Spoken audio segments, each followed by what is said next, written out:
as we really dissect what a sports performance unit looks like, a high performance unit or a service provider unit looks like. We've talked about how it's a holistic program of many different subdisciplinary areas that have levels of expertise to contribute to the overall growth of our student athlete. We put the student athlete at the middle. We call that an athlete-centric approach. So every decision we make, every action we put down on paper as a plan, it keeps the athlete at the center of that model. Have 4 different points to keep in mind when we are creating plans, whenever we are creating this athlete-centric model within our sports performance unit. The first one is just keeping in mind that rule number 1 is doing no harm. It's simple, but it's true. It shows that way in medicine, in rehabilitation of athletes, in the training of athletes, in performing, looking at trying to get long-term development. If we can start with doing no harm, that's going to allow me to progress and have a great plan. So the first one, do no harm. Now that does not mean we are not taking risks. There's opportunities for risks in our long-term plan. We need to load our athletes. We need to have the ability to stress our athletes. From stress comes growth. We just need to do this strategically. But the first rule is to do no harm. I don't want to apply so much stress that an athlete's not prepared for it. At the same time, I don't want to apply too much stress or too little stress so that an athlete is not prepared for the demands of the game. So keeping in mind, do no harm first off. The second thing, let's think about the athlete development process and the services we provide as a slow cook process. Okay.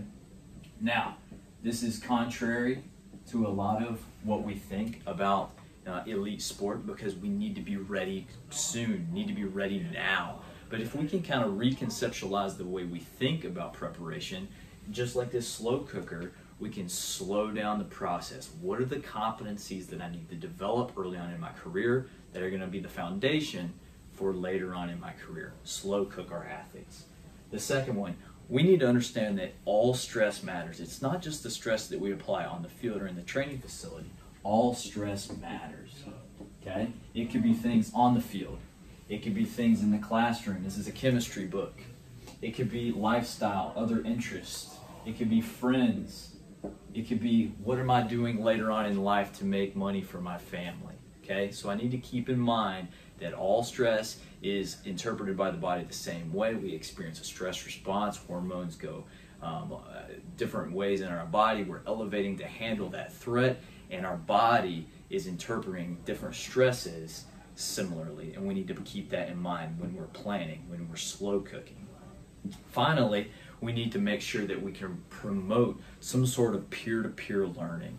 When we think about creating a culture of peer learning, that can be really impactful on the development of our student athletes. So if I have a new student athlete come into the system and I can have older athletes, veteran athletes that have been in our system, that can help get them developing sooner. That can help them learn the customs, things that comprise our system of sport.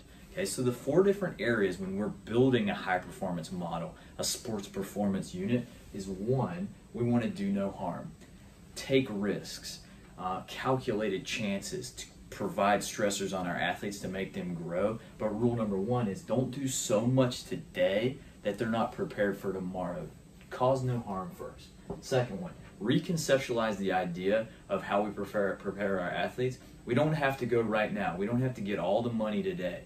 We need to slow cook and look at that plan in more of a long-term lens. Slow cooking, looking at competencies over the course of their career can really help us. Third, understand that all stress matters. It doesn't matter if it's on the field, in the classroom, in life, or even just thoughts, anxiety, looking at the future. All stress is interpreted the same way by our bodies, and we need to account for that.